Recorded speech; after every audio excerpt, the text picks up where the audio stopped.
Assalamualaikum warahmatullahi wabarakatuh.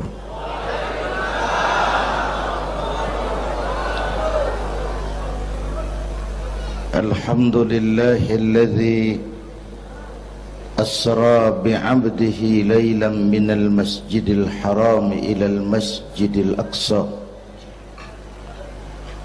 Wassalatu wassalamu ala Sayyidina Muhammadin wa ala alihi wa ashabihi ahli sidqi wa tuqa, amma ba'du. Para ulama, para habaib yang saya muliakan,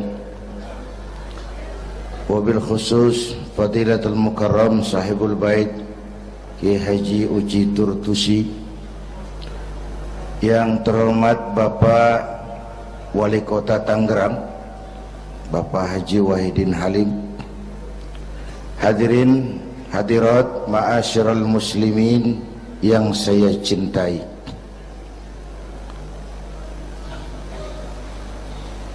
Pertama,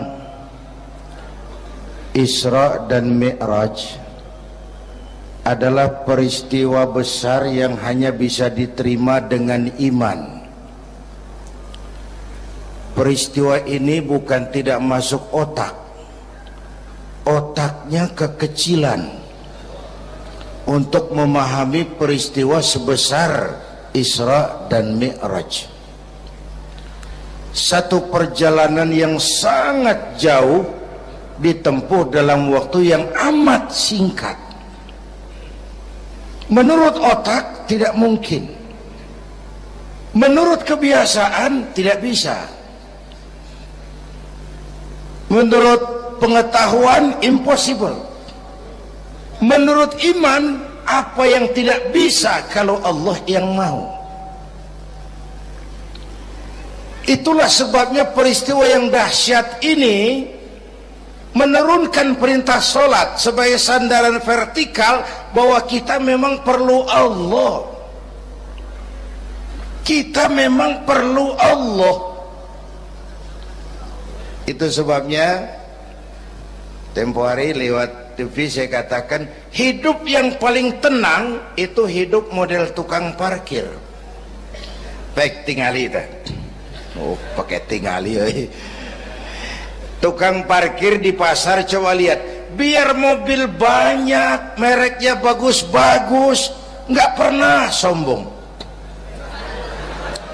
Belum selesai, dengerin dulu, belum selesai. Nanti mobil pergi satu demi satu, habis sama sekali, dia nggak sedih. Mobil banyak nggak sombong, mobil habis nggak sedih. Kunaon? Apa kunaon itu? Lah sok poho deui. Kenapa bisa begitu? Ini nyengir tapi mikir, Pak. Ada muatan ini. Tukang parkir tidak merasa memiliki, tapi merasa dititipi. Siapapun yang merasa memiliki mesti takut kehilangan. Tapi kalau merasa dititipi, jabatan, harta, anak, istri, itu semua sekadar titipan, hiduplah seperti tukang parkir. Pertama, titipan tidak boleh bikin kita jadi sombong. Dititipin kok sombong, nggak pantas dong. Pak Zainuddin titip mobil ya, silakan. Yang punya mobil pergi, saya petatang peteteng. Emangnya mobil kamu? Orang cuma nitip, dititipi kok sombong. Ada orang dititipi jabatan oleh Allah, sombong. Ada enggak? Ada enggak? Ada. Namanya Fir'aun. Tuh pejabat-pejabat sombong anak buah Fir'aun semua.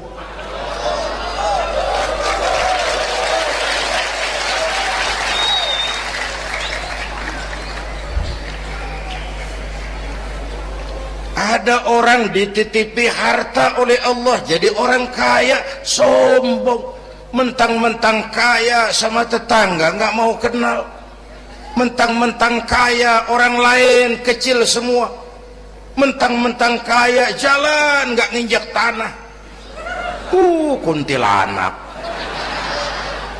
dititipin kok sombong, nggak pantas dong. Satu. Yang kedua, titipan harus dijaga baik-baik. Kalau tidak dijaga bisa rusak. Kalau rusak, yang nitip marah, yang nitip marah. Pak, saya mau ngaji, titip sepeda motor, silakan. Selesai pengajian sepeda motor diambil, kaca spionnya pecah, knalpot hilang, bemper penyok. Marah nggak? Saya kan nitip, kenapa nggak dijaga? Apa bedanya? Allah nitip anak 3 orang di rumah kita, nggak dijaga. Yang satu mabuk, yang satu judi, yang satu ngerampok. Yang nitip marah. Allah nitip harta kepada kita jadi orang kaya supaya bantu pesantren, bangun rumah sakit, bantu yatim, tolong yang lemah, bela yang perlu. Pelitnya 17 setan. Yang nitip marah. Sudah nggak pakai dong. Sekarang yang makro, Allah titip Indonesia. Hai rakyat, ini Indonesia, aku titip, kata Allah. Ini titipan mahal karena ditebus dengan keringat, air mata, darah dan nyawa. Aku titip Indonesia. Ini negara besar, buminya subur, di bawah perut buminya ada gas, minyak, batu bara. Kekayaan negeri ini dikuasai oleh negara, tapi harus digunakan bagi sebesar-besar kemakmuran rakyat. Itu amanat. Disalahgunakan, dikorupsi, yang nitip ini kan musim din-din ini lagi nggak enak bulan-bulan ini nih.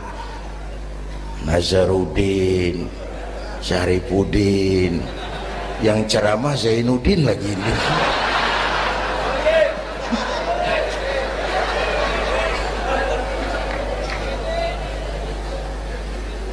Yang nitip marah.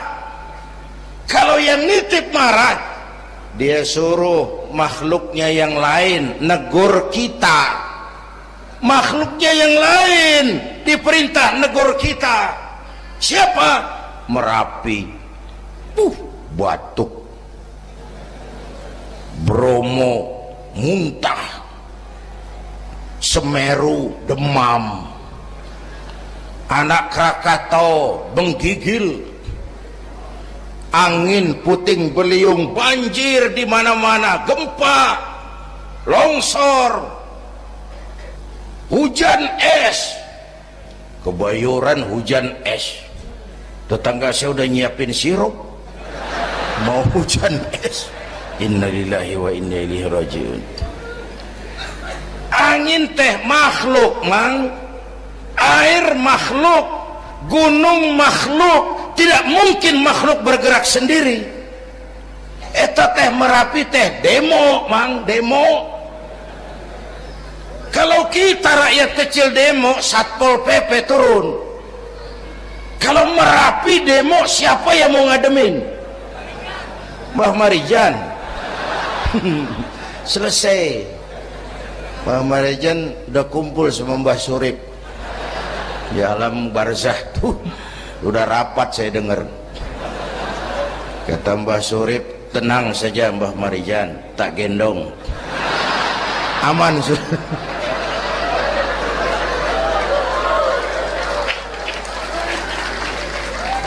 Apa artinya ini? Kita perlu Allah, kita perlu Allah. 100 tahun kita bangun, selesai oleh gempa 5 menit. Itu Jepang negara maju, dihantam gempa, lumpuh 9,2 Richter, belum selesai tsunami, gelombang laut 10 meter naik ke darat, masih belum selesai, reaktor nuklir bocor, radioaktif gentayangan merenggut nyawa, terutama yang di Daiichi dan Fukushima. Fukushima tahu kan? Itu dari Cikupa ke kanan, ya dekat-dekat situlah.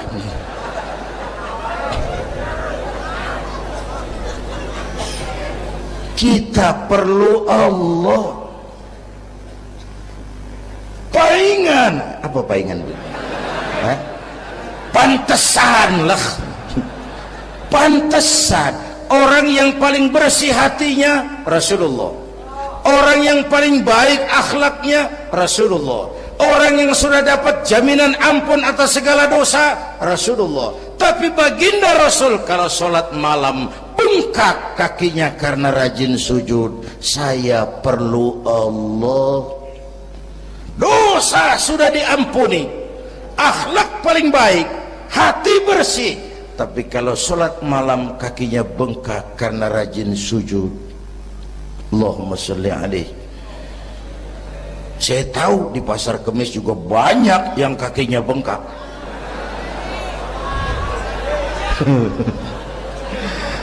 Kita perlu Allah. Itulah sebabnya dengan Isra Mi'raj turun perintah sholat agar kita punya senderan. Saya senderan ke tiang, tiangnya roboh, saya jatuh. Saya senderan ke tembok, temboknya ambruk, saya jatuh. Saya senderan sama orang kaya, dia jatuh miskin, saya selesai. Saya senderan sama jenderal, dia pensiun, saya selesai. Tapi kalau saya senderan kepada Allah, Allah tidak akan pernah miskin, tidak akan pernah berkurang kekuasaannya, tidak akan pernah lumpuh, dan seterusnya. Karena itu memperingati Isra Mi'raj, ayo dengan semangat memantapkan keimanan. Ini zaman entertain, orang pada pinter bikin bungkusan.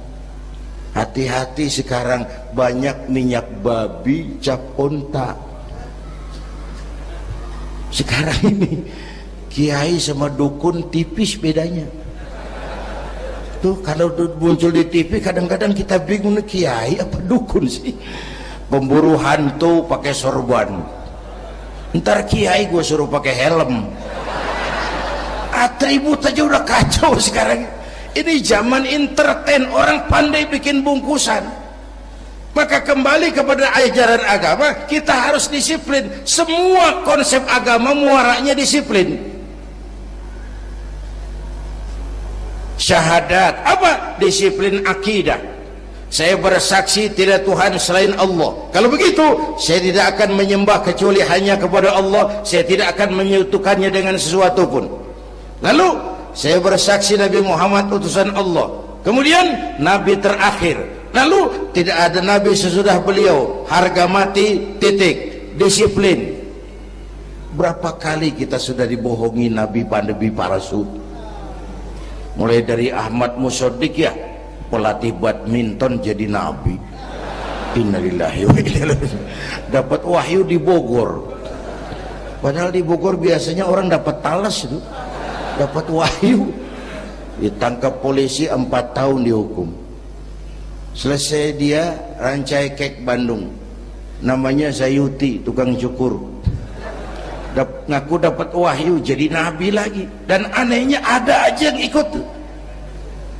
Selesai lalu pindah ke Jakarta, Lia Edan, ngaku Jibril, ditangkap di polisi, dihukum 2 tahun, 3 bulan lalu sudah bebas. Ditangkap, paling hebat polisi kita itu, bukan cuma teroris, Jibril.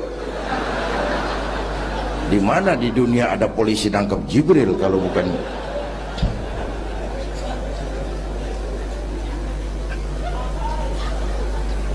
Nah, terakhir yang aneh lagi, menurut catatan Bakor Pakemnya Kementerian Agama RI, antara Cirebon Losari, batas Jawa Tengah Jawa Barat, itu muncul agama baru namanya agama Jasun, agama Jawa Sunda, Jasun.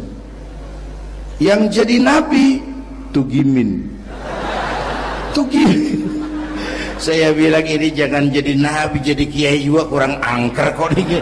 Al Mukarram Bapak Kiai Tugimin nggak ngangkat loh itu. Yang gak enak selawatnya. Kalau kita kan nikmat tuh tadi, ya Habibi ya Muhammad, asyik rasanya itu. Coba ganti sama yang tadi, nggak serem Pak. Ya Habibi ya Tugimin, nggak enak tuh, nggak enak. Saudara-saudara, di Isra Mi'raj ada potret. Ketika di Masjidil Aqsa, malaikat Jibril datang menemui baginda Nabi, bawa 2 gelas minuman, arak, susu.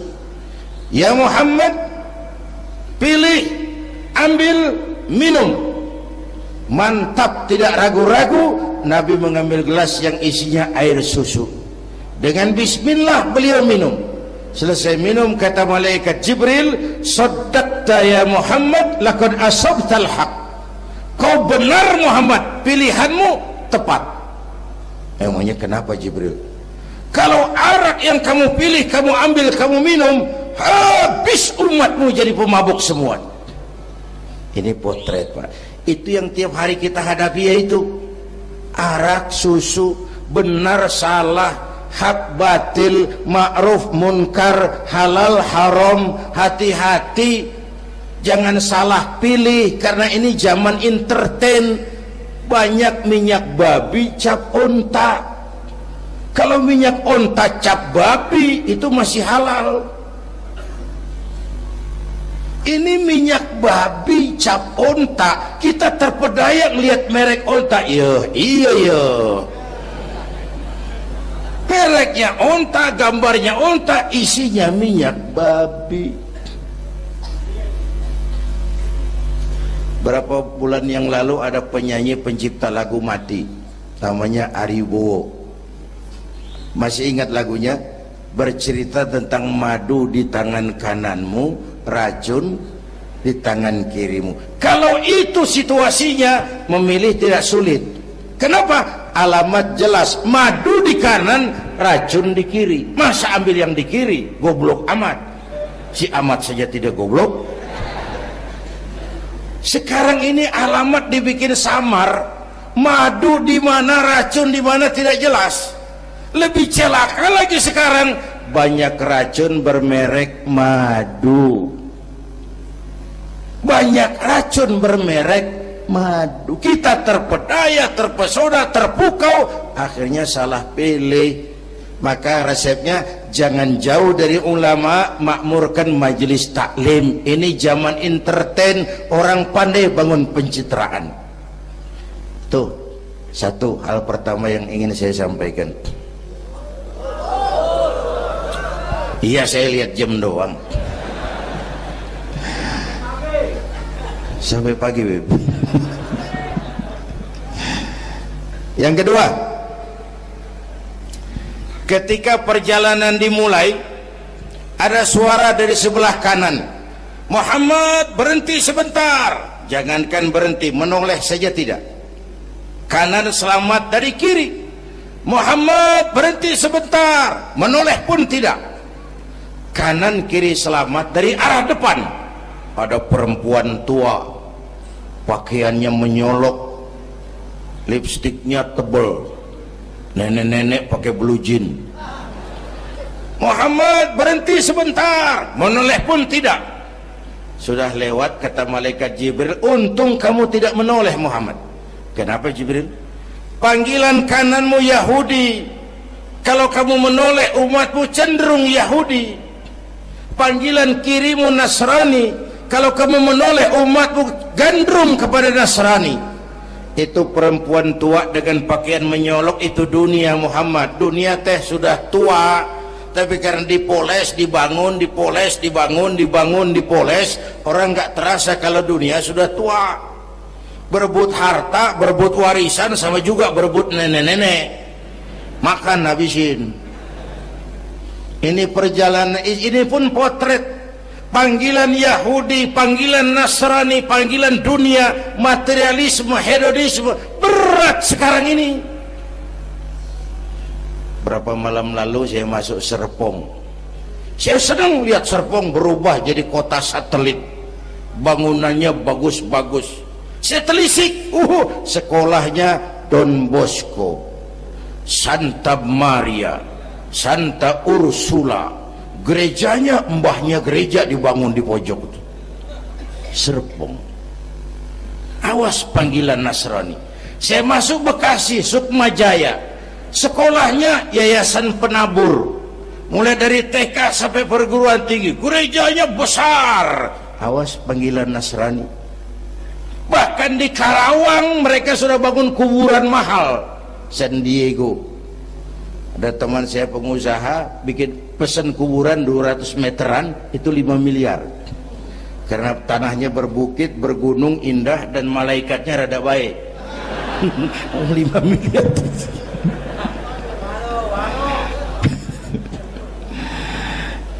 Panggilan Yahudi, siapa membantah? Yahudi itu menguasai ekonomi dunia. Di Amerika itu tidak ada orang bisa masuk Gedung Putih jadi presiden tanpa dukungan Yahudi. Menentukan. Bahkan roda ekonomi dunia sekarang ini diwarnai oleh Yahudi. Israel itu Amerika kecil, Amerika itu Israel besar. Lalu panggilan Nasrani dengan segala gaya dan dana, dan terakhir panggilan materialisme dunia, panggilan hedonisme, panggilan materialisme. Menghadapi panggilan-panggilan ini, ayo kita umat Islam luruskan saf, rapatkan barisan, jangan jauh dari ulama, makmurkan majelis taklim. Itu yang kedua. Yang ketiga, Haram Aqsa ini perjalanan vertikal katanya. Aqsa Aras ini perjalanan vertikal. Haram Aqsa perjalanan horizontal. Aqsa Aras perjalanan vertikal. Hablum minan nas, hablum minallah. Isra Mi'raj mau ingatkan kita, semua kita perantau di dunia ini. Perantau harus pulang. Orang yang selesai merantau di dunia disebut telah pulang ke rahmatullah. Kenapa pulang? Perantau, nggak boleh netep. Bodoh kalau ada perantau, tahu perantau, tapi nggak pernah mikirin pulang. Dan saya mau bilang, orang pulang sebenarnya enak, Pak. Ayo contoh beberapa soal etimologis. Waktu SD dulu ada pelajaran yang kita nggak suka, gurunya galak. Pas pelajaran dia pengumuman, Bapak guru tidak masuk sekolah, anak-anak boleh pulang. Seneng nggak?